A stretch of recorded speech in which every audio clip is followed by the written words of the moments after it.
그러면 이제 감정평가 관련된 법에 대한 거 봐볼게요. 그리고 좀 아까 그리고 봐봐요. 한 가지 질문 있어서 얘기하는데 봐봐. 아까 가액공시할 때 뭐라 했냐면 제가 토지가 있어서 우리가 표준지 있고 개별지 있고 주택에 대한 부분에 대해서 단독주택에 대한 부분에 표준주택이 있고 개별주택이 있고 그 다음에 공동주택이 있고 이렇게 얘기했고 그 다음 비주거용과 관련된 부분에 대해서 일반 부동산 얘기할 때 표준이 있고 개별이 있고 그 다음 뭐라 했습니까? 우리가 집합부동산 이렇게 했었잖아요. 그죠? 근데 다 뭐냐면 공시하는데 기준일은 다 1월 1일이에요. 다 기본이 1월 1일. 그러니까 그 토지, 주택, 비주거용의 가치를 산정하는 시점이 1월 1일 현재 시점의 가치를 평가한다는 얘기야. 공시 기준일의 의미는. 그래서 그날 기준으로 가격을 공시하는데 개별 공시지가는 공시일이 5월 31일이라는 얘기고 개별 주택 가격은 뭐하죠? 4월 30일 공동주택 가격도 4월 30일 개별 부동산 가격도 4월 30일 집합부동산 가격도 4월 30일 얘기하는 거야. 표준자 들어가는 거는 공시 기준일만 표시가 돼 있고 공시 시한이 없어요. 내 말 때 이해하시겠죠? 공시 시한이 있는 건 뭐다? 과세 처분과 직접 관련된 거. 그럼 뭐야? 개별집가, 개별주택, 공동주택, 개별부동산, 집합부동산. 그러니까 과세 처분과 직접 관련돼 있는 거에 공시일이 있는 거야. 내 말 때 이해하시겠죠? 그래서 이거 날짜도 참 많이 물어보는 거니까 처음 공부할 때 공시 기준일과 공시 시한인 공시일을 많이 모르더라고 사람들이 일반적으로. 공시 기준일은 그 물건을 평가하는 시점, 기준일인 거고 이걸 공시하는 날짜가 공시시한 공시일인 거야. 내 말 때 이해하시겠죠? 됐습니다. 그거 혼동하지 마시고 구분해 보시면 됩니다. 그러면 감정평가 관련된 부분 내용 봐봅시다. 그럼 내용에서 보시는 바와 같이 감정평가 관련된 거 봅시다. 그러면 감정평가 및 감정평가사와 관련된 부분에 대해서 우리가 이 법에 대한 부분들 몇 개가 나오냐면요. 내용에서 세 문제가 나오게 돼요. 그쵸? 근데 이번에 정말 작년부터 무진장 개정이 많이 됐어요. 그쵸? 개정이 많이 돼가지고 아주 막 1년 동안 얘 때문에 내가 잠을 못 잤어. 시험기이 나가지고. 그쵸? 자꾸 바뀌는 바람에 고쳐내고 고쳐내면 또 안 맞고 또 앞뒤가 안 맞고 이랬던 법이에요. 애증의 평가사법. 그렇죠, 여러분? 올해 많이 바뀌었던 부분이야, 올해. 그렇죠? 근데 일단 결론적으로 감정평가 및 감정평가사에 관한 법률은 간단히 이런 식이에요. 감정평가 내용 등의 법인 등이 있어요. 법인 등이 그죠? 뭐냐면 평가사하고 사무소 개설을 하는 경우하고 법인의 인가받아 하는 경우. 그렇죠. 이런 두 가지가 있겠죠. 평가사로서 사무소를 개설하는 경우와 뭐하죠? 법인으로서 인가받아 하는 경우 두 가지가 있습니다. 한꺼번에 부를 때 법인 등이라 불러요. 그렇죠? 그러면 그 법인 등이 뭐하죠? 관련 업무를 하는 거예요. 그리고 그 관련 업무를 진행하면서 뭔가 잘못했다면 행정처분 관련된 부분을 받아서 여러 가지 32조의 인가취소나 39조의 징계 이런 걸 받는 거죠. 따지고 본다면. 그렇죠? 그 내용이죠. 그래서 법인 등이란 말은 감정평가사인 자가 사무소 개설을 하는 경우와 법인이 인가받아서 하는 경우 이걸 한꺼번에 불러서 법인 등이라고 합니다. 옛날에 이거를 보통 감정평가업자라고 했는데 난 참 이해가 안 가. 업자라는 말이 무슨 꾼 같대, 꾼. 업자라는 말이 하급스러운 이렇게 쟁이 이런 느낌인 게 드나 보지. 그래서 기분 나쁘다고 법인 등으로 바꿨어. 꼴값은 뭐라고요? 무슨 그런 나쁜 말이야. 이게 업자라는 말이 대부분 쓰는 말인데 그래서 업자를 없애버리고 법인 등이라고 좀 계속 개명을 했습니다. 이거를 그렇게 아시면 돼요. 그리고 이렇게 법인 등이 법제 10조의 업무를 한다. 잘못하면 처분 등을 받는다. 이걸 보는 게 바로 이 부분인 거예요. 그래서 우리가 항상 얘기하죠. 기본적으로 감정평가사 시험에 합격을 합니다. 정말 얼마나 좋을까요? 합격. 그렇죠. 막 세상을 얻은 듯한 느낌. 그 합격한 날짜가 몇 년 후일 거예요. 길으면 3년, 짧으면 2년. 더 길면 5년? 그 이상은 안 돼. 뭐라고요? 그 정도로 끝내야 돼. 아무리 길어도. 근데 3년 정도에 끝내기 가장 깔끔하긴 합니다. 그렇죠? 너무 욕심내지 말라 했어요, 제가. 뭐 동차로 한다, 뭐다. 욕심내는 건 되려 일을 안 좋게 망치는 방법이야. 적당한 기간이 있어, 사실 이게. 그렇죠, 여러분? 뭐 빨리 되면 좋지만 너무 그런 건 앞뒤가 안 맞는 내용이고. 그러면 1, 2차 합격했어요. 그 다음에 2차 시험 합격했습니다. 됐죠? 그러면 합격했으면 뭘 주냐면 자격 수첩을 줘요. 참 가반나게 수첩을 주고 그래. 그렇죠? 이쁘게 이렇게 해서 찡을 주지 않고서. 우린 수첩을 주더라고요. 그렇죠? 근데 자격 수첩을 교부하는데 수첩을 교부할 때 결격 사유가 있으면 안 된다고 해요. 결격 사유. 이게 참 중요하고 요번에 많이 개정된 부분 중에 하나인데 원래 그 다른 회계사니 무슨 뭐 중개사니 무슨 뭐 법무사 이런 것들은 다들 미성년자 등의 결격이 없어진 지가 오래예요, 사실은. 오래됐거든요. 근데 평가사는 이제 바뀌었어요, 이제. 옛날에는 그런 뭐하죠, 미성년자, 피성년 의견인, 피한정 의견인, 무능력자들에 대한 부분에 결격을 가지고 있었어요. 작년까지만도. 올해 바뀐 거야, 올해 이게. 사실은. 그렇죠? 그 다음에 굉장히 보수적이다. 평가사 업체가 사실은요. 그래서 우리가 결격을 알아야 되고, 그리고 결격이 있으면 수석 교부 당연히 안 됩니다. 그리고 우리가 시험 볼 때 1차, 2차 시험에 다 붙었어. 땡큐. 또는 뭐다? 1차는 면제가 돼. 그렇죠? 법인 등에 근무해가지고 5년 넘게. 예를 들어서. 그렇죠? 그러면 면제되면 2차만 붙으면 되지. 그리고 해당 내용을 뭘 받아, 이제? 붙고 나면 실무수습을 받아. 그럼 등록하려면 실무수습 먼저 받아야 돼. 그래야 등록이 돼. 안 그러면 등록이 안 되거든. 그럼 뭐가 된다? 실무수습은 1, 2차 시험 다 보고 붙은 건 1년. 그 다음에 2차만 시험 보고 붙었으면 4주일. 어떤 분이 일주일 아니에요? 물어보는 분이 있는데 요게 일주일에서 얼마 전 개정됐어요. 4주일로. 그렇죠? 그래서 개정됐으니까 이해하시면 되고요. 됐습니다. 그래서 1, 2차 같이 붙은 거는 1년이고요. 뭐하죠? 2차 붙었으면 4주일의 실무수 기간이 있습니다. 그리고 오해하지 말 건 징계받은 자가 다시 이제 업무를 진행할 때가 있어요. 징계받은 자가. 그렇죠? 평가사가 뭘 잘못해 징계받았어요. 그럼 징계받은 이 사는 평가사라는 얘기야. 징계받은 평가사가 다시 업무를 진행하려면 개정돼서 교육연수를 받도록 조문이 개정이 됐습니다. 그러니까 일정에 오면 뭐라? 사상교육이라고 그럴까? 그렇죠? 이런 식의 너 이러면 안 돼, 이러면서 교육시키는 거야. 쉽게 음주운전에 걸리면 교육받잖아. 그런 식인 거야, 쉽게 얘기하면. 그래가지고 교육연수를 받는데 25시간 이상 받으라고 나오게 됩니다. 그리고 모든 징계가 아니라 업무정지나 등록 취소에 대한 징계일 때만 그래요, 사실은. 알겠습니까? 나중에 자세히 얘기할 거예요. 그래서 실무수습이나 교육연수를 받아 그 다음에 뭐 할 수 있는 거야? 등록할 수 있는 거야. 그렇죠? 그럼 등록을 누구한테? 국장한테 해요. 이 감정평가법은 모든 통제를 국장이 합니다. 우리 감정평가사 이 고귀한 분들을 시군구 나부랭이가 관리할 수는 없어요. 그렇죠? 그렇게 이해하시면 돼요. 뭐 지배적 계층에 있는 부분들이 있는데 당연히 국장이 해줘야지. 그렇게 잡으시면 가야 되고. 진짜야. 그래서 국장에게 등록이야. 그리고 국장에게 등록에 대한 부분인데 뭐가 되어진다? 거부하여야 하거나 취소하여야 할 때가 있다. 이 결격 사유와 또 연결돼, 이게 사실은.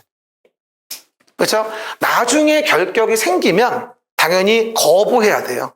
등록할 때. 그리고 나중에 뭐다? 등록이 돼 있다 하더라도 취소하여야 합니다. 그래서 결격은 항상 내 몸을 정갈하게 유지해줘야 한다는 얘기입니다. 자격수첩 교부 받을 때만 필요한 게 아니에요. 계속이야, 계속. 그렇죠? 나중에 뭐 할 때도 사무소에 대한 개설이라는 걸 할 때도 결격이 있으면 개설 못 합니다. 그렇죠? 법인 설립인가도 마찬가지예요. 그리고 오해하지 말 건요. 이렇게 등록을 하고 나면 이제 사무소 개설을 한다, 법인 설립에 인가받는다고 나오게 되고요. 하나 오해하지 말 거, 여기 뭐가 된다? 신고제가 있다가 지금은 삭제되고 없어요. 신고제가 있다가 없어졌습니다. 아니, 등록도 했는데 뭘 또 신고를 하니 귀찮게 해. 수리를 요한이 많이 이러고 앉았고 말이 앉아가지고 골치 아프게 해. 그죠? 그러다 보니 너무 무리한 접근이다라고 해서 작년 개정, 올해 개정해서 사무소 개설 신고제는 폐지가 됐습니다. 그러고요, 그냥 사무소 개설하면 돼. 등록하고 나서. 알겠습니까? 그 정도. 하지만 법인 설립에 인간 받아야 됩니다. 그렇죠? 뭐하죠? 그리고 이제 개인사무소 법인이 되어지고 나서 뭐하죠? 그리고 사무소 개설도 국장한테 하는 거야. 인가받는 것도 국장한테 하는 거고. 그렇죠? 그리고 뭐가 되어지죠? 법제 몇 조에 10조에 나오는 업무.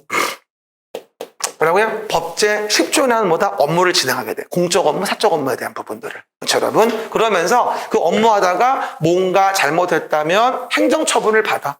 32조, 법제 32조의 인가취소, 그리고 법제 39조의 징계. 이런 것들이 나와가지고 우리가 행정처분에 대한 부분으로 우리가 처벌받는 경우들이 생깁니다. 그렇죠? 사실은 업무하면서 이 부분의 조문을 관심 있게 보는 날은 없었으면 좋겠어요. 그렇죠? 업무하다가 이 부분의 조문을 관심 있게 본다는 말은 뭐하죠? 뭔가 걸렸다는 얘기죠. 가끔 가다가 평가사 시험 붙고 나서 몇 년 지났는데 이걸 물어볼 때가 있어, 나한테. 가끔 가다가 전화 와가지고. 지금은 업무하는 사람이지. 근데 물어보는 거야. 그러면 너 뭔 짓 했어? 근데 똑바로 말해. 이러면서 등등등 추궁을 하지. 그렇죠? 근데 그런 경우도 왕왕 있더라고요. 그렇죠? 근데 돈보다는 사람을 봐야 돼. 사실은. 너무 돈만 보면요. 자꾸 잘못된 길로 간다니까. 돈이 세상의 전부냐? 전부지. 하지만 전부가 없어도 괜찮아. 그렇죠? 하지만 조금 좀 양보해야지. 그런 부분으로 해당 내용 쭉 연결되면서 업무하시면 됩니다. 조만간 합격할 거예요. 뜻만 있으면 붙어요. 언제일지는 모르겠지만. 그렇죠, 여러분? 빨리 붙기 바랄 뿐이지. 진짜 농담 아니라 뜻만 있으면 붙는 거야. 제가 여기서 강의하면서 이런 말 하면 그렇지만 한 9년, 10년도 봤어. 그렇죠? 오랫동안 했는데 둔재인 거지. 근데도 의지 있게 하더라고. 결국은 되더라고. 그렇죠? 처음에 설명한 남들은 2번 얘기하면 알 얘기를 4번, 5번을 물어보더라고, 그 친구가. 그래서 이제 힘들겠다 싶었어. 근데 오래 걸리긴 하더라고. 대부분이 중간에 포기를 하는데 포기 안 하더라고. 결국은 됐어, 작년도에. 그렇죠? 그래서 정말 원더풀이야. 그렇죠. 이거는 뭐 기간이 중요한 게 아니라 그 성과를 이룬 거에 정말 축하를 하는 거죠. 농담이 아니라. 그렇죠? 그러니까 농담 아니라 뜻이 있으면 되는 거야. 여러분 보고 10년 공부하란 말은 아니야. 오해하면 안 돼. 알았죠? 그렇게 되는 분들도 있다는 거야. 오해하지 말고. 한번 봐봐. 그러면 목적하고 용어에 대한 부분이 나와요. 그럼 내용에서 목적, 용어에 대한 부분, 이 법은 감정평가 및 감정평가사라는 것에 뭐가 된다? 관한 제도를 확립해서 공정한 감정평가 도모한다. 국민재산권을 보호한다. 이렇게 얘기하죠. 맨날 뭐 국민경제발전 기여한다고 얘기하는 부분인 거고요. 뭐 용어 정의에 대한 부분 나올 때 뭐 토지 등이란 말이 나와요. 토지 등. 토지 등이란 말은 뭐라고 이해하시면 좋으냐면은 우리가 앞으로 평가할 수 있는 물건을 얘기하는 것이겠지, 따지고 본다면. 그래서 토지 등은 토지 및 그 정착물 동산. 우리 동산도 평가합니다. 토지 및 그 정착물 동산. 그리고 소유권 외의 권리에 대한 부분도 우리가 이 법에서 토지 등으로 평가한다는 사실. 토지 등이란 말은 토지 및 그 정착물과 동산, 소유권 외의 권리. 이걸 다 포함해서 토지 등이라 보는 거예요. 알겠습니까? 정의 기억하시고 나중에 본게임 들어가면 얘기해 줄 거고요. 그리고 감정평가라는 게 뭐냐? 아주 상식적인 얘기지만 말로 표현하기가 좀 어려워. 그래서 경제적인 가치라는 게 있어요. 그러면 경제적인 가치를 판정해서 그 결과를 가액으로 뭐하죠? 표시하는 거. 뭐라고요? 경제적 가치를 판정해서 그 결과를 가액으로 표시하는 걸 뭐라 한다? 우리가 감정평가라고 하고요. 감정평가업이라는 게 있는데 감정평가업은 타인의 의뢰에 의해서 뭐하죠? 의뢰. 업이라는 말이 나오면 일단 의뢰가 들어가야 되고요. 보수란 말이 들어가야 돼요. 그렇죠? 업이란 말이 나오면 의뢰가 들어가고 보수가 들어가는 거예요. 그렇죠? 기본 패턴이죠. 어느 법에 어딜 가도 업이란 말이 나오면 의뢰, 보수 이 말이 들어가야 되는 거예요. 알겠습니까? 의뢰를 받고 일정한 보수, 의뢰에 따라서 일정한 보수를 받고 평가 등을 업으로 하는 걸 얘기하는 거고요. 그리고 그럼 감정평가 법인 등은 뭘 얘기하는 거냐? 금방 얘기했죠? 법인 등이란 뭐가 되죠? 사무소를 개설한 평가사. 지금은 과거와 달리 신고제라는 게 존재하지 않으니까 요거 오해하지 마시고. 라던가 인가를 받아 뭐가 되죠? 인가를 받아서 감정평가 법인을 만들죠. 이 두 가지를 한꺼번에 감정평가 법인이라고 등이라고 하는 거죠. 알겠죠? 감정평가 업자라는 말에서 바꿨는데 아주 마음에 안 들어 나는. 그렇죠, 여러분? 왜냐하면 이게 의미가 잘 전달이 안 돼. 그리고 자꾸 단어가 중복돼. 등자라는 단어가. 그래서 별로 안 좋더라고. 업자로만 하면 간단한데. 그렇죠? 괜히 바꿔가지고. 뭐라고요? 감정평가 법인 등이라고 합니다. 옛날은 업자라고 했어, 이거를. 근데 업자의 의미가 더 명백해 보여, 내가 봤을 때. 됐고요. 그 얘기들. 이게 이제 내용 봅니다. 그럼 이제 첫 번째 뭐가 나오냐면은 감정평가라고 나와요. 우리가 앞으로 평가사 따고 나서 평가업을 하게 되겠죠. 평가를 하게 되고. 그러면 이제 감정평가 법인 등이 토지를 감정평가한다. 토지. 아까 얘기했죠. 토지에 대한 부분을 별도로 의뢰받아서 뭐라고요? 토지에 대한 부분을 별도로 의뢰받아서 감정평가하는 경우라고 한다면 당연히 표준지, 공시지가라는 것을 기준으로 해서 뭐라고요? 표준지, 공시지가라는 걸 기준으로 해서 뭐가 되어진다? 감정평가를 하게 됩니다. 아까 얘기했었죠. 표준지는 참 활용도가 높아요, 사실. 그렇죠? 하지만 단서가 신설됐는데 적정한 실거래가가 있다면 적정한 실거래가가 있다면 그 적정한 실거래가에 의해서 뭐가 되어진다? 기준으로 할 수 있다고 단서를 만들게 됩니다. 실거래가가 적정한 게 있다면 표준지 아니어도 실거래가를 기초로 해서 토지를 평가할 수도 있다는 거예요. 이런 말 나옵니다. 적정한 실거래가가 있어도 토지를 감정평가하는 경우는 표준지 공시지가에 의해야 한다. X. 알겠습니까? 적정한 실거래가가 있다면 토지에 대한 평가도 표준지가 아닌 걸로 할 수도 있다는 겁니다. 그렇죠? 이게 가끔 물어보는 기준 관련된 부분이 되어지고 있고요. 그리고 당연히 뭐가 됩니까? 이 평가를 받으려면 당연히 우리 국가 등이 의뢰할 때도 국가 등이 의뢰할 때도 누구에게? 법인 등에게 의뢰하는 거고, 금융기관 등의 의뢰인 경우도 법인 등에 의뢰해줘야 됩니다. 이걸 뭐라 나오는지 아십니까? 이 법인 등에게 의뢰를 법인에게 의뢰하여야 한다. 이건 틀려요. 왜냐하면 등이라는 말은 평가사 사무소가 포함된 거잖아요. 그러니까 법인에게 의뢰해야 한다는 아니지. 일반 사무소일 수도 있으니까. 그럼 또 물어봐요. 부동산원에 의뢰할 수 있다? 이것도 아니에요. 부동산원에 의뢰해야 한다가 아니지. 평가 법인 등에 의뢰하는 거고 부동산원은 법인이 아니야. 법인 등도 아니고. 그럼 별도의 정부 출자 기업체야 지금은. 알겠습니까? 그래서 해당 내용에서 우습게 보지 마세요. 생각보다 은근히 사소한 걸 많이 물어보더라고. 생각보다. 그렇죠? 그런 얘기들 이해해 보시면 되고요. 그리고 우리가 이런 감정평가사가 됐다라고 한다면 감정평가사가 되려면 결격사유가 없어야지 평가사가 될 수 있어요. 그래서 항상 얘기하는 게 이 결격사유 법제 12조는 반드시 우리가 암기해줘야 될 주요 라인이 되어지는 거고요. 결격사유는 뒤에 나오는 계속 등록할 때, 그렇죠? 등등등 계속 사무소 개설할 때 계속 연결된 지문이기 때문에 이 결격에 대한 지문을 모르고는 대화를 할 수가 없어요. 그래서 매번 얘기하죠. 결격사유에 대한 부분은 별 20개로서 해당 내용 부분들을 정리해 보시면 되겠죠. 일단 봐봐요. 나중에 차차 외우면 되지만 기본만 이해합시다. 파산 선고 바꿔서 복권이 안 됐대요. 그렇죠? 그러면 이런 경우는 결격 걸립니다. 하지만 뭐는 주의해야 되겠죠? 미성년자, 피성년 후견인, 피한정 후견인. 그죠? 미성년자, 피성년 후견인, 피한정 후견인이라고 한다면 이런 자들은 결격사유가 해당 내용에 이제는 없습니다. 그럼 미성년자도 감정평가사가 될 수 있다? 있어요. 지금은 될 수 있는데 업무를 못하는 거지.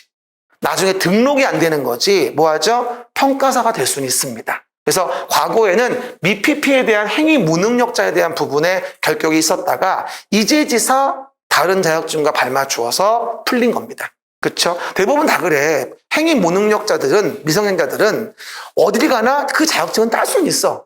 하지만 업무하는 데 규제를 두는 거지 자격증 따는 걸 못하게 하는 건 좀 안 맞는 내용이야. 요즘 트렌드로 봤을 때. 근데 이제 바뀐 거야. 그래서 작년도에 문제가 나왔고 앞으로 정말 몇 번은 나올 문제이기 때문에 정확하게 기억하셔야 돼요. 미성년자, 피성년 후견인, 피한정 후견인이라고 한다면 결격은 이제 없습니다. 그렇죠? 될 수 있다. 하지만 나중에 등록하는 데 규제가 됩니다. 그렇죠? 놔두면 되고요. 그 다음에 해당에서 뭐가 되어지죠? 2, 3, 4번에 대한 부분이 있는데요. 금고 이상의 형이 있어요. 징역 말고 금고. 금고 이상 형이 있는데 실형 선고를 받았다 또는 뭐하다? 집행유예가 있다, 선고유예가 있다. 그래서 금고 이상의 실형이다, 금고 이상의 집행유예다, 금고 이상의 선고유예다. 그래서 이런 식으로 실형 선고를 받고 집행이 종료되거나 면제되고 나서 몇 년 지나지 않았습니까? 3년 지나지 않았다거나 집행유예 받고 유예기간 끝나고 1년 지나지 않았다거나 선고유예 기간 중에 있다거나 이러면 이건 결격에 걸려서 평가사가 될 수 없습니다. 가끔 가다가 이 결격 물어보시는 분들도 있지. 그러면 원인을 또 물어봐야지. 왜? 그러면서 또 물어봐야지. 뭔가 또 원인이 있겠지. 그 정도 보시면 되고요. 그 다음에 법제 13조 1항이 뭐냐면 부정취득이에요. 부정취득에 의해서 자격증을 취득한 경우라고 한다면 뭐하죠? 자격이 취소가 되거든요. 그럼 이렇게 자격이 취소가 되고 나서 3년이 지나지 아니했다면 우리 평가사가 될 수 없다고 합니다. 그렇죠? 부정취득에 의한 뭐다? 자격 취소로 인한 경우라 한다면 3년 지나지 않으면 될 수가 없고 나중에 배울 텐데 또 징계 규정이 또 있어요. 평가사가 뭘 잘못했을 때 징계를 받는데 징계 사항 중에서 다음에 11, 12호 요것이 위반으로 한 경우라고 한다면 자격이 취소가 되어져요. 39조에 따라서. 그렇죠? 이 13조 1호에 따라 1항 1호에 따른 취소하고 징계에 따른 취소는 다르거든요. 그럼 징계에 따라서 아래 11, 12호에 따라서 자격이 취소가 됐다면 이거는 5년을 줍니다. 5년 경과되지 않으면 결격이 되어서 평가사가 될 수 없다고 얘기하는 거죠. 나중에 좀 구분해 외워주긴 해야 돼요. 그래서 일단 11호가 뭐냐면 직무와 관련하여 금고 이상형을 2회 이상 받은 거예요. 직금이라고 보통 많이 얘기해요. 직금이. 직무와 관련돼서 금고 이상형을 2회 이상 받았다. 직금이. 근데 뭐하죠? 형이 확정된 거죠. 이거 나올 때 많이 물어보는 게 과실범 제외한다는 말 잘 나오고요. 과실범은 제외한다. 고의로 그런 게 아니니까. 보통 재질이 안 좋은 걸 고의성을 많이 따져요, 사실은요. 그렇죠, 여러분? 그래서 우리가 과실범은 제외한다고 하고, 그 다음에 무슨 업무정지, 뭐하죠? 1년에 2회 이상 받았어. 뭐하죠? 해당 내용의 어빌리라고 하죠. 방은이 뭐니, 방은이. 받은. 오타 났다. 오타가 나도 방은이 뭐야, 방은이. 참나. 못 살겠다. 봐봐요. 그래서 어빌리, 시작. 어빌리 이상 받은 후 다시 징계 사유가 있는 거예요. 그래서 현저히 부적당하다고 판단되는 거죠. 뭐라고요? 어빌리. 직금이 어빌리라고 이해하시면 돼요. 빨리 직금이 어빌리. 이게 11호, 12호 사유입니다. 그럼 뭐가 되죠? 5년 지나지 않으면 해당 내용 부분에 대해서 평가사가 될 수 없다라고 설명을 드리게 되겠죠. 이게 결격 사유 관련된 부분이 되어지겠죠. 그리고 다음 페이지 보시면 그리고 결격이 없으면 수촉 교부가 이루어지게 되고 평가사가 되겠죠. 그럼 뭐가 됩니까? 등록이라는 게 이루어지게 되는데 등록기 갱신 등록하려면 실무수습이나 교육연수를 받아야 돼요. 아까 얘기했죠? 실무수습 교육연수. 교육연수는 징계받은 거 얘기하는 거고 누구에게? 장관에게 등록을 하겠죠. 라고요? 실무수습 교육연수 장관에게 등록. 그리고 1년 이상 실무수습이다. 그 다음에 1차 면제자 뭐가 되죠? 4조에 얘기했고 그 다음에 교육연수는 뭐가 되어지죠? 등록 취소나 업무정지. 징계를 받은 평가사는 25시간 이상의 교육연수가 필요하다고 새로 들어온 조문이죠. 아마 34회 때도 분명히 물어볼 문제일 겁니다. 이게 아직 안 나왔거든. 그렇죠? 한 번은 나와줘야 될 필수 개정사항이니까 이거 34회 기출로 굉장히 유력합니다. 그래서 기본적인 사항들 꼭 좀 기억해 보시면 되고요. 그 다음에 갱신시한 같은 거 5년마다인데 시행령에 뭐하죠? 3년 이상이라고 나오는 부분이 있고요. 요거죠. 그리고 뭐라고 됐습니까? 그렇게 해서 등록이 이루어지려고 하는데 등록 갱신 등록을 거부해야 하는 경우가 있다는 것이죠. 거부해야 한다. 아까 얘기했죠? 12조의 결격 사유에 있으면 거부해야 되는 거죠. 그죠? 그리고 요거 중요한 거 미성년자, 피성년 후견인, 피한정 후견인 바로 뭐다? 이 부분이 해당 내용 부분에 대해서 오해하지 말 건 등록, 갱신 등록을 거부하여야 하는 사유라고 이해하시면 됩니다. 평가사가 안 되는 건 아니에요. 평가사가 됩니다. 미PP, 미성년자, 피성년 후견인, 피한정 후견인 등등등 뭐하죠? 또 왜 이래? 오타났네 이것도. 못 써야겠네. 피성년 후견인, 피한정 후견인. 뭐라고요? 피성년 후견인, 피한정 후견인. 오타가 났다. 봐봐요. 좋습니다. 그래서 오시는 바와 같이 미성년자, 피성년 후견인, 피한정 후견인이라고 한다면 뭐가 된다? 이거는 행위 무능력으로서 평가사가 될 수는 있지만 업무할 때 등록은 거부되게 됩니다. 알겠어요? 그거 해당 내용 부분들 정리해 보시면 되고요. 그리고 마찬가지 다음의 경우는 뭐다? 등록이 돼 있어도 장관은 취소를 하여야 한다라고 이제 언급이 되어지겠죠. 마찬가지 뭐예요? 결격 사유 있으면 당연히 뭐가 돼요? 취소해야 돼요. 결격은 계속 걸립니다. 등록이 돼 있어도 등록 취소를 해야 되는 거거든요. 그렇죠? 그리고 뭐 사망했다면 할 수 없이 뭐가 된다? 취소해야 되고. 근데 하나 주의할 게 뭐냐면 여러분, 사람이 평가사였다가 사망을 하잖아요. 그러면 자격 취소의 의미가 아니에요. 등록을 취소한다는 얘기지 자격을 취소한다는 말이 아닙니다. 평가사가 되고 나면 앞으로요, 평가사가 되고 나면 돌아가셔도 평가사로서 돌아가시는 거예요. 그렇죠? 절대로 자격 취소가 아니에요. 등록 취소지. 알겠습니까? 자격 취소 사유에 사망이 없거든요. 알겠습니까? 등록 취소예요. 오해하지 말고 해당 내용 명예감을 가져야 됩니다. 그렇죠? 그 얘기들. 그리고 사무소 이제 개설을 하자. 등록을 했으니까. 사무소 개설. 신고하는 거 아니라고 얘기했었죠. 사무소 개설. 그래서 사무소 개설하고 업무를 시행하면 됩니다. 그리고 사무직원을 쓸 수 있다고 얘기를 했고, 다음 페이지. 요번에 반드시 34에 물어볼 문제 중에 감정평가 법인이 있죠. 감정평가 법인. 완전 중요하죠. 뭐라고요? 감정평가 법인입니다. 감정평가 법인 시작. 말을 해봐. 봐봐. 그러면 법인은 평가사들이 모여서 만드는 단체라고 이해하시면 돼요. 단체 이익을 향유하기 위해서 평가사들이 모여서 만드는 단체가 바로 법인인 거예요. 따지고 보면. 그렇죠? 그러면 좀 더 큰 일을 도모할 수 있는 거지. 그럼 법인으로서 감정평가 업무를 진행할 수 있는 거고. 그렇죠? 그럼 문제는 감정평가 법인에는 100% 그런 평가사만 있어야 하느냐라는 겁니다. 그렇죠? 그렇지 않아요. 일부 평가사가 아니어도 돼요. 근데 과거에는 대표이사는 감정평가사가 아니어도 된다는 조문이 원래 있었어요. 대표이사는 뭐다? 얼굴마담으로 영업하기 위해서 높은 기관에 있던 분들 모셔와가지고 영업력을 발휘하기 위해서 평가사가 아니어도 돼요. 원래 이런 취지로 대표이사를 평가사가 아니어도 된다고 했었는데 실제 진행해보니까 그렇게 얼굴마담 한다고 와가지고 대표로서 업무를 많이 따오는 분은 그냥 많지 않더라고요. 그러다 보니 안 되겠다. 업무만 몰라서 의사결정만 어려워지니 이젠 대표이사도 평가사가 이어야 되는 걸로 바뀌게 됩니다. 얼마 전에. 그 대신 평가사가 아닌 사원이사가 될 수 있게 조문을 바꿨어요.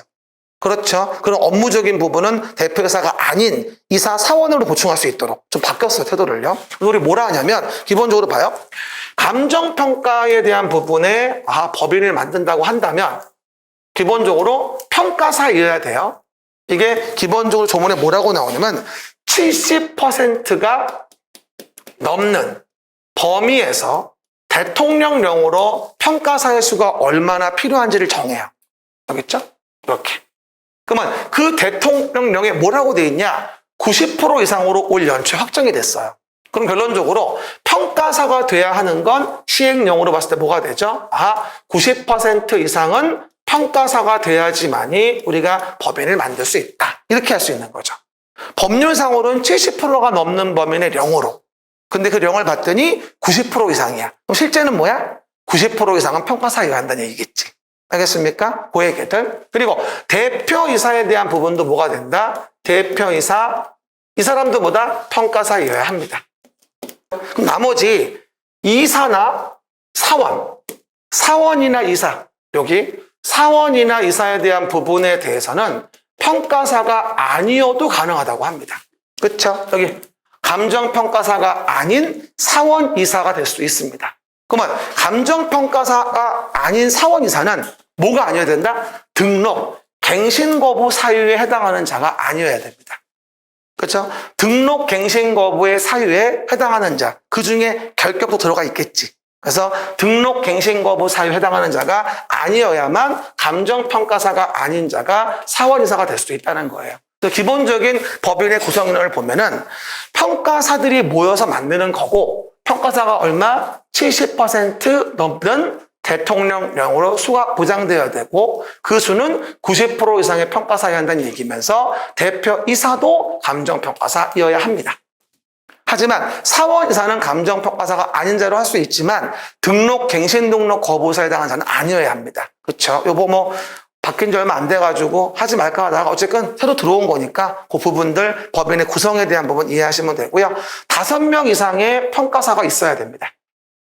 근본적으로. 그리고 주사무소, 분사무소에 뭐가 된다? 주재하는 최소평가사의 수는 2명이라고 나와 있죠. 그래서 5명, 해당 내용의 뭐다? 2명.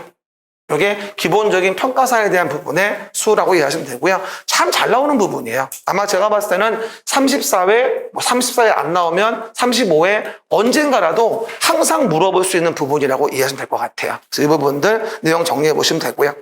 이래서 이제 감정평가 법인을 만들었고요. 법인을 만들 때 뭐 자본금도 무슨 뭐 2억 원 이상이 있어야 된다라든가 무슨 거 뭔가 잘못하면 32조에 대한 부분에 대해서 뭐하죠? 설립인가를 취소한다거나 뭐하죠? 2년 범위 내에서 업무 정지를 명한다거나 뭐 이런 것들의 조치를 취하게 돼요. 잘못을 하게 되면. 법제 32조에 대한 부분에 대해서요. 오해했겠다. 그래서 보시면 되고요. 그리고 법인의 한정에서만큼은 뭐라고요?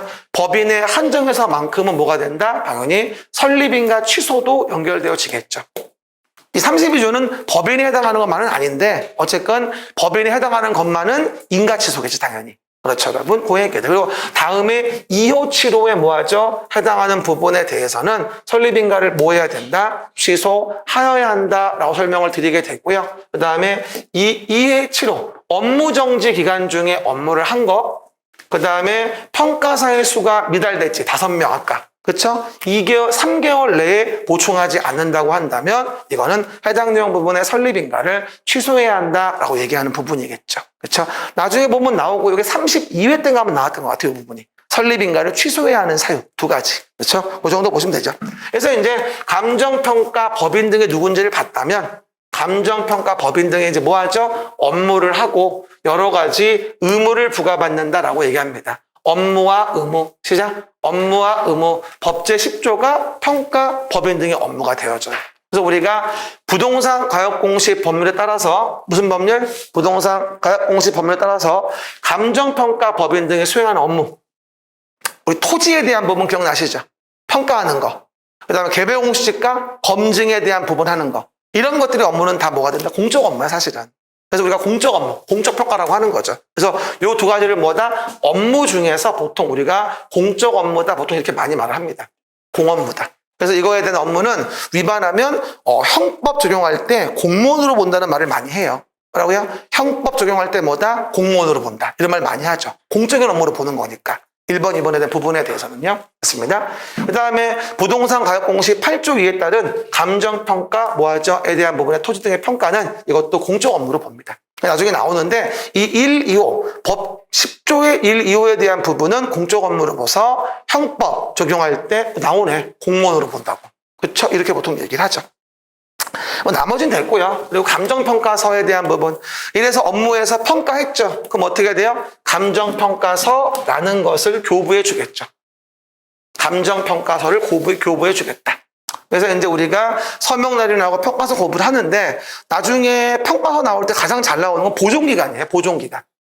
그래서 평가서의 보존은 원본이 5년이고 관련 서류가 2년이거든요. 그래서 원본 5년, 관련 서류 2년 기억하셔야 되고요. 이걸 위반하면 어떻게 됩니까? 300만 원 이하 과태료. 이것도 원래 500만 원이었다 개정됐습니다. 이번에 과태료가 많이 바뀌었거든요. 그래서 이것도 기억 좀 해놓으셔야 돼요. 평가서 나오면 뭐하죠? 거기는 보존기간이 핵심인 거고요. 이 보존기간 지키지 않으면 32조에 따라서 인가취소 등이 될 수도 있는 거고요. 나중에 징계받을 수도 있어요. 그리고 이와 같이 벌칙도 있고요. 과태료 규정. 그렇죠? 이 정도 보시면 되고요. 그리고 평가 법인 등이 업무할 때 업무에 대한 부분을 성실하게 진행해줘야 한다고 해서 의무를 부과한다고 얘기하는데 이렇게 의무에 대한 부분을 뭐라 하죠? 우리가 대불신 겸 중금비라고 하죠. 시작. 대불신 겸 중금비. 시작. 대불신 겸 중금비라고 하는 총 9가지에 대한 부분에 대해서 우리가 의무가 있다고 보통 얘기를 합니다. 에버바리 대불신 겸 중금비. 거기다가 요번에 유가 추가됐어요. 그 유 말고 뭐라고요? 유도 요구금지라는 게 들어왔거든요. 그래서 대불신 겸 중금비유 이러면 됩니다. 무슨 짱깨 같지 않아요? 뭐라고요? 대불신 겸 중금비유. 그러니까 겸이라는 거를 중간에 껴놓고 대불신 겸 중금비유 이렇게 외워. 싫으면 알아서 외우든가. 난 이렇게 외웠어. 뭐라고요? 대불신 겸 중금비유라고 하는 총 8가지에 대한 우리가 의무를 부과합니다. 일단 외워요. 대불신 겸 중금비유. 시작. 일단 대는 뭘까? 자격증 같은 거 대여하지 말란 얘기야. 그죠? 그리고 불공정하게 자기 거 평가하지 말란 얘기야. 신의와 성실을 다해 평가하란 얘기야. 겸업하지 말란 얘기고, 중복 소속 안 된다는 얘기고, 금품 수수하지 말란 얘기야. 비밀 지키란 얘기고요. 그렇죠? 유도하지 말란 얘기야. 그렇죠? 라고 해서 대불신금, 중금비유라고 외우시면 됩니다. 그렇죠? 8가지에 대한 우리 업무에 대한 부분에 성실 의무가 언급이 되어지겠죠. 대불신금, 중금비유. 대여하지 마라. 불공정하게 지가 평가하지 마라. 신의를 지켜라. 겸업하지 마라. 중복 소속 안 된다. 금품 수수 안 되고 비밀 지켜. 특정한 가액으로 유도하지 마. 이런 식으로 해당 내용 부분에 8가지의 의무가 있습니다. 대불신금, 중금, 비유. 시작. 대불신금, 중금, 비유 이 얘기죠. 그래서 기본적으로 첫 번째 법제 25조에 성실 의무부터 이제 언급이 되어지는 거예요, 사실은. 그래서 뭐라고 나오죠? 감정평가 법인 등이라고 한다면 업무를 하는 경우일 때 품위 유지하고 신의와 성실로서 공정하게 평가하라. 고의 중대한 과실로 잘못된 평가하지 마라. 불공정한 평가하지 마라. 매매업을 하면 안 된다. 알겠습니까? 수수료, 실비 외에는 뭐가 되어진다? 어떠한 경우여도 업무와 관련된 대가라는 거를 받으면 안 된다. 받으면 몰수 추징된다. 알겠습니까? 몰수 추징된다. 그리고 주의할 거. 감정평가, 중복 소속 안 된다. 그리고 신설된 거 중에 하나 뭐가 된다? 해당 내용에서 유도, 요구 금지. 특정한 가액으로 감정평가를 유도, 요구하지 말란 얘기죠. 이게 사실은 평가업계에 다 아는 듯 모르는 듯 비밀이거든. 그렇죠? 사실 그래요. 나라에서도 중요한 대형 사업들 수주하고 평가 의뢰할 때 야, 돈 1조밖에 없어. 1조에 맞춰. 이렇게 하거든, 솔직히. 보상금 1조밖에 없다잉? 거기 맞춰라. 이렇게 한단 말이야. 안 그래? 지들은 다 이렇게 해놓고 딴소리야. 그래서 뭐 어차피 이렇게 하는 거거든. 근데 그러지 말라는 얘기야. 유도 요구를 요구하지도 말고 유도 요구에 따르지도 말라는 얘기야. 이게 공정한 평가의 초석이라는 얘기인 거지. 새로 들어온 거야. 유도 요구 금지. 알겠습니까? 그거 이해하시면 되고요. 다음 페이지 보시면 뭐라고 나옵니까? 비밀 지켜라. 근데 참 비밀은 지키기 힘들어. 말하고 싶어서. 그렇죠, 여러분? 평가업하다 보면 비밀을 알게 돼. 어쩌지 하다 보면 또 이렇게. 그렇죠, 여러분? 그리고 명의대여 같은 거 하지 말란 얘기야. 빌려주고 돈 받는 거. 가끔가다 이런 거 물어보는 분 있죠? 선생님, 자격증 따고 나면요. 빌려주면 얼마 받아요? 따기나 해. 벌써부터 빌려줘도 고민하지 말고. 그렇죠? 한 2, 300 받더라. 뭐라고요? 어쨌든 오해기들 달릴 수 있지만. 그리고 이런 거 받아 벌면 몰수 추징사유입니다. 아까 금품 받은 거하고 자격증 같은 거 대여하는 거 있지? 이게 몰수 추징사유예요. 알겠습니까? 2가지. 나중에 또 비교해 설명드릴 겁니다. 그럼 손해배상 등의 내용이 나오게 되고요. 행정처분 관련된 부분에 대해서 이제 과징금이라는 게 나오게 됩니다. 봐요? 아까 제가 행정처분 관련된 내용에서 지금 봤던 법제 32조하고 법제 39조에 대한 부분이 있거든요.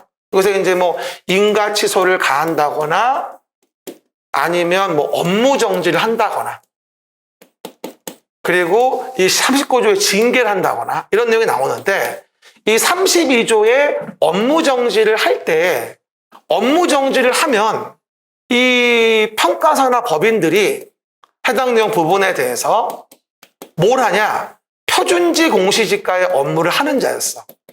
근데 얘들이 업무 정지가 되어지면 표준지 공시지가 산정하는데 평가하는데 조사평가하는데 공익을 현저히 해칠 위험이 있어. 그럼 얘들을 업무 정지했다가 나중에 표준지가 늦어져서 개별 공시지가가 늦으면 안 되거든.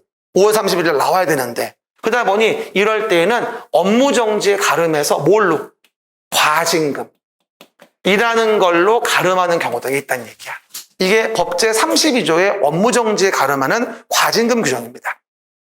됐죠? 원래 과징금이라는 게 원래 의도는요, 그 얻은 이익에 대한 부분을 갖다가 환수하는 거거든요. 경제적 이익을 회수하는 거란 말이야. 근데 우리의 과징금은 약간 변형된 과징금이어서 지금까지 뭐하죠? 얻은 것도 들어가지만 앞으로 얻을 이익에 대한 부분도 뭐하죠? 과징금을 매기겠다는 얘기예요. 왜? 이걸 업무 정지시키면 어떻게 된다? 표준지 공시지가의 업무에 현저한 지장을 주니까. 그래서 업무정지 대신에 과징금으로 가름한다는 조치가 언급이 되어지는 거고, 과징금도 굉장히 많이 나오는 부분 중에 하나입니다. 또 뭐라고 나오죠? 국토교통부 장관은 법인 등이 32조의 업무정지 처분을 하여하는 경우로서 그 업무정지 처분이 뭐하죠? 표준지, 공시지가의 공시 등의 업무를 정상적으로 수행하는데 지장을 초래하는 등 공익을 해칠 우려가 있는 경우라고 한다면 업무정지 처분에 가름하여 5천만 원, 법인은 얼마? 5억 원 이하의 과징금을 부과하게 됩니다.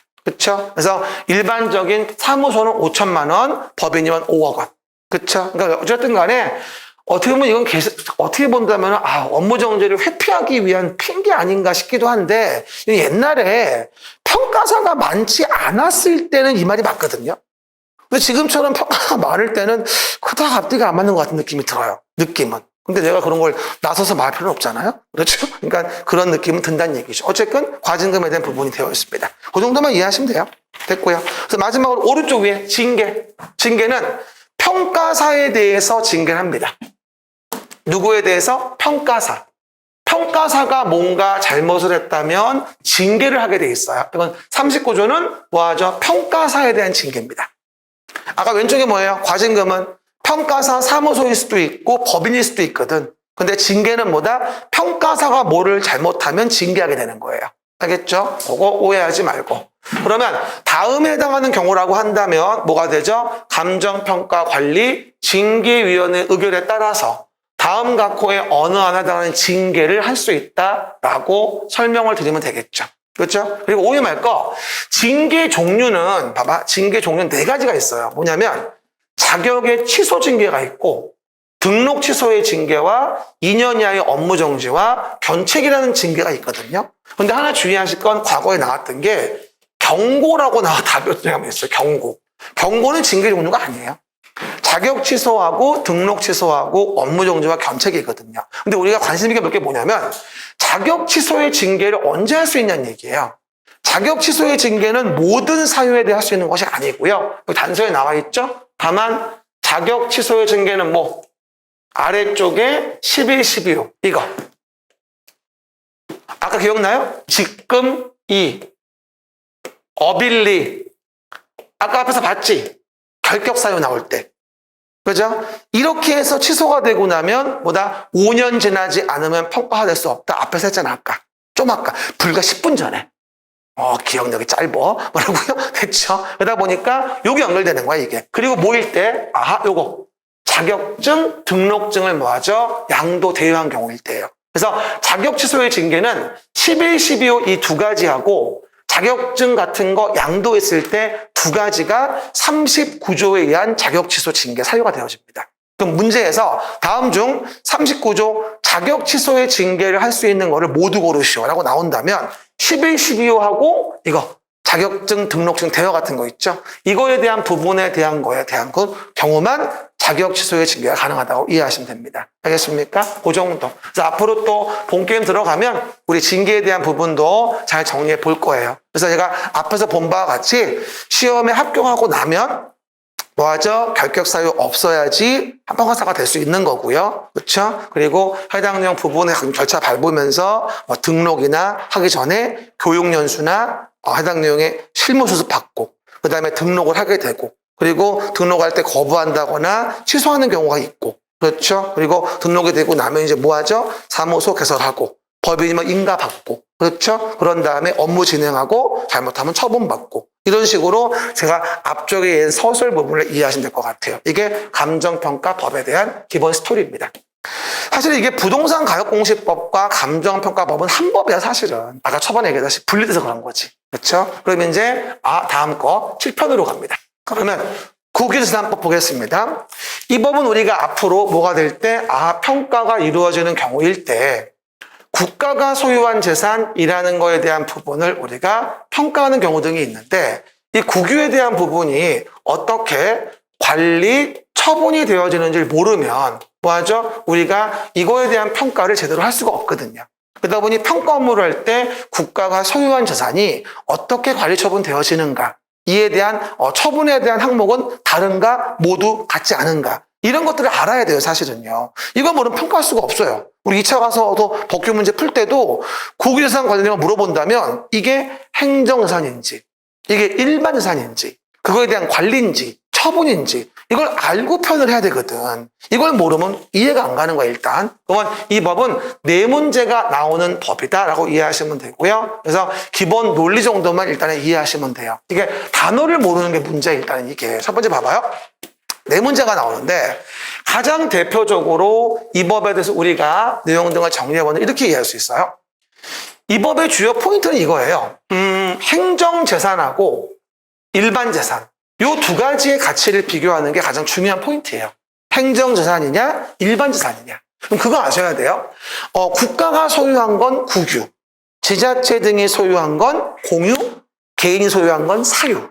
이거는 소유권을 누가 가지고 있냐의 구분인 거예요. 국유, 공유, 사유. 그렇죠? 근데 소유권 유무가 아니라 이게 공적인 용도에 제공이 되어지는 거냐, 공적인 용도에 제공되지 않는 거냐 라는 거에 의해서 우리는 뭐로 구분하냐면 이런 거를 공물과 사물로 구분한다라고 설명을 드려요. 그렇죠? 그러면 국가가 소유한 공물은 행정재산, 국가가 소유한 사물은 뭐라 한다? 일반재산이라고 칭합니다. 그렇죠? 그럼 이 말은 무슨 말이죠? 개인이 소유한 것도 사유공물, 사유사물도 존재할 수 있다는 거예요. 지자체가 소유한 거 공유공물, 공유사물도 있을 수 있는 거예요. 이거는 소유권 구분이 아니라 공적인 용도에 제공되는 거냐, 공적인 용도에 제공되지 않는 거냐. 이것의 구분으로 뭐다? 행정재산과 일반재산이라는 걸로 국유의 재산을 구분할 수 있다는 것이겠죠. 이걸 일단 이해를 하셔야 돼요. 이건 소유권 구분이 아니에요. 그게 공적인 용도에 제공되어지냐 아니냐의 차이인 것이지. 알겠습니까? 오해하지 말고요. 그럼 봐봐요. 우리가 이와 같은 국유재산이라는 거에 대한 부분에 대해서 내용 등을 정리해 본다면 그럼 물어봅시다. 정부 과천청사 그리고 세종종합청사 다 행정재산입니다. 공적인 용도로 쓰이고 있으니까. 그럼 여러분 상식적으로 한번 생각해 보세요. 공적인 용도로 쓰이는 이 행정재산을 처분한다는 게 말 됩니까? 나라를 팔게? 뭐라고요? 말도 안 되는 거지. 공적인 용도로 쓰고 있는 거를 처분한다는 건 말이 안 되는 거죠. 그렇죠? 당연히 뭐다? 처분은 못합니다. 행정재산은. 됐죠? 처분에 제한이 있겠죠. 물론 교환량의 예외가 있긴 하지만 오늘은 원칙만 얘기합니다. 하지만 국가의 사물, 공적인 용도로 안 쓰입니다. 그러면 공적인 용도로 안 쓰인다고 한다면 처분이라는 게 당연히 가능하겠죠. 그 처분이 이거예요. 매각, 교환, 양여, 개발. 이게 처분을 의미하는 거예요. 매교, 양신이라고 하지만 어쨌든 간에 처분 가능하다 이해입니다. 매각, 뭐 하죠? 대부는 빼야 되겠다. 그렇죠? 어쨌건. 이런 부분에 뭐가 된다? 처분이 가능해지는 거죠. 결론적으로 뭐가 되어진다? 행정재산은 공적인 용도로 쓰이니까 처분이 안 되고 일반재산은 공적인 용도로 안 쓰이니까 일반적으로 처분이 된다. 보통 우리 뭐라 하냐? 일반재산은 이런 말을 해요. 대부 처분할 수 있다. 이런 말을 합니다. 일반재산은 뭐 할 수 있다? 대부하고 처분할 수 있다. 이런 말을 써요. 일반적으로 봤을 때. 알겠습니까? 대부 처분.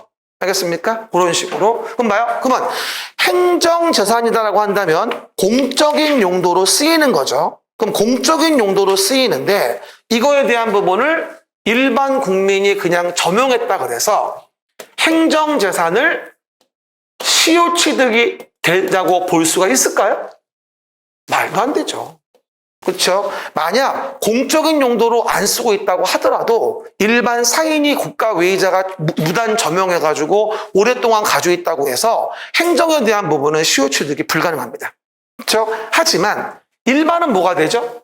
국가의 사물이니까 시효취득이 된다고 보는 게 판례 입장이에요. 그리고 이걸 조문으로 만든 거고. 그렇죠? 또한 국가가 소유한 거지 둘 다. 그럼 국가가 소유한 건데 이거를 국가외의자가 쓰면 돼 안 돼? 안 되지. 그래서 국가외의자가 사용할 수는 없습니다. 당연히 둘 다. 근데 행정재산을 국가외의자가 쓰려면 허가받아야 쓸 수 있고요. 됐죠? 일반 재산을 국가외의자가 쓰려면 대부계약에 의해서 쓸 수 있게 해줘요. 대부는 계약을 의미하는 거예요. 공공과 사인 간의 관계여도 평등한 관계이면 뭐가 된다? 이건 사법상계약으로 봅니다. 그렇죠? 지배 우월적인 처분에 대한 부분에 행정처분으로 보는 게 아니죠. 따지고 본다면. 알겠습니까? 오해하지 말고. 평등한 관계니까 이거는 뭐다? 사법관계로 봐야 돼. 대부관계는. 대부계약은. 아무리 공공과 개인 간의 관계를 하더라도 지배 우월적 지위가 아니라고 한다면 사법상 계약으로 평등하게 보는 겁니다. 알겠죠? 오해하지 말고요. 그리고 또 하나. 허가받지 않고 썼어요? 대부계약 없이 썼어요. 가만두겠어요? 가만 안 둬요? 가만 안 두겠어. 변상금을 부과합니다. 그 변상금도 100분의 120. 원래 내줘야 될 사용료와 대부료의 100분의 120. 1.2배를 부과하게 됩니다. 이게 행정과 일반에 대한 기본적인 구분이 되어지거든요. 그러니까 그 성질이 달라요. 일단 국유재산에 대한 부분에 대해서 우리가 행정과 일반을 나누는 거는 소유권 구분이 아니야. 어차피 다 국유야, 이거는. 국유인데 공적인 용도로 쓰이면 행정재산, 공적인 용도로 안 쓰이면 일반재산, 국가의 공물, 국가의 사물. 그래서 이와 같이 처분 가능성부터 시효 취득 가능성부터 사용할 때 변상금에 대한 거 이런 부분들을 연결시켜서 라인을 잡아줘야 되는 거지.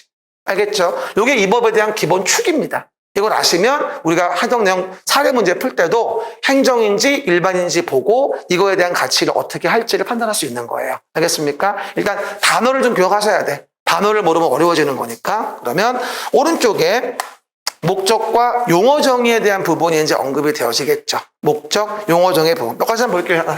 말 나온 김에. 그러면 이 법의 목적에 대한 부분은 뭐겠어요? 당연히. 국유 재산에 관한 기본적인 사항을 정함으로써 국유 재산의 적정한 보호, 효율적 관리 처분이라는 것을 목적으로 한다라고 설명을 드리게 되고요. 이에 대한 정의, 관련된 부분에 대해서는 뭐하죠? 용어는 다음과 같다. 또 뭐라고 나와요? 국유 재산 등이라고 나와서 뭐라고 나오죠? 국유 재산이라고 나옵니다. 일단 국가가 소유한 재산에 대한 정의가 맞으려면 첫 번째, 국가가 부담했다거나 두 번째, 기부 체납. 이건 뭔지 알아요? 국가 외의자가 국가에게 무상으로 주는 거예요. 이걸 기부 체납이라 그래요. 국가 외의자가 국가에게 무상으로 권리를 넘겨요. 기부 체납. 기부한 걸 받아들이는 거죠.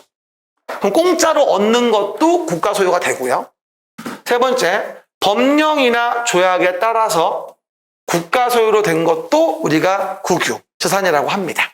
그렇죠? 그러면 국가가 소유한 거는 국가의 부담에 의한다, 기부 체납이다, 법령 조약에 따라 국가가 소유한 거다. 이걸 다 뭐로 본다? 국유, 재산으로 본다는 얘기죠. 그리고 기부 체납에 대한 기본적인 정의는 국가 외의자가 소유권을 무상으로 국가에게 이전하여 국가가 이를 취득하는 걸 우리가 기부 체납이다라고 보통 설명하게 됩니다. 그렇죠? 그러면 이와 같은 국유에 대한 재산이라고 하는 거 뭐라고요? 이와 같은 국유에 대한 뭐다? 재산이라고 하는 것을 관리하고 처분하는 것을 우리가 1년 내내 배우게 됩니다. 그리고 그 관리 처분이 행정이냐 일반이냐에 따라서 달라지는 거예요. 행정재산이냐 일반재산이냐 라는 거에 의해서 관리 처분이 바뀌는 거죠. 사실은. 이해가시겠죠? 그럼 내용에서 관리 의미는 뭐가 되어지? 관리는 취득, 운용, 유지, 보전. 취운, 유보를 위한 모든 행위를 관리라고 하고 처분의 원정의는 매교, 양신현, 매각, 교환, 양여, 신탁, 현물 출자 이런 것들을 뭐라 한다 우리가? 처분이란 말을 쓰게 됩니다. 매교, 양신현. 시작. 매교, 양신현. 이게 처분의 5종 세트예요, 사실은요. 그렇죠? 가끔 이런 질문 나옵니다. 여러분 봐요. 그러면 아까 내가 앞에서 얘기했어요. 행정재산은 국가의 공물이죠. 그럼 국가의 공물이니까 원래는 처분할 수 없어요. 하지만 업무상의 편의 때문에 교환 양여만큼은 예외적으로 가능할 때가 있습니다. 업무적 편의성 때문에. 그렇죠? 무조건 처분이 안 돼서 교환 양여가 안 된다고 한다면 업무를 효율적으로 진행할 수가 없어요. 그래서 예외적으로 교환 양여만 아주 제한적으로 허용해줘요. 그렇죠? 하지만 일반 재산은 뭐다? 국가의 사물이니까 얼마든지 처분이 이루어질 수 있어서 매교, 양신현 이 모든 거에 처분을 할 수 있습니다. 그럼 어떤 질문 잘 나오냐 봐봐요. 다음은 행정재산에 대한 설명이다. 다르지 않은 거라 물어봐요. 그래놓고 행정재산은 현물 출자할 수 있다. 이러면 틀리는 거야. 현물 출자는 일반일 때 가능한 거지 행정은 안 되거든. 알겠습니까? 그래서 오해 말 거 처분 가능성의 부분에 대해서 행정은 처분할 수 없으나 교환량의 예외가 있고 일반은 매교 양식년에 대한 부분으로 처분이 가능하다는 거죠. 그래서 우리가 처분 가능성 부분도 나눠서 구분을 좀 해서서 라인을 잡아놔야 됩니다. 아셨죠? 관리 전환부터 좀 쉬었다가 연결하죠.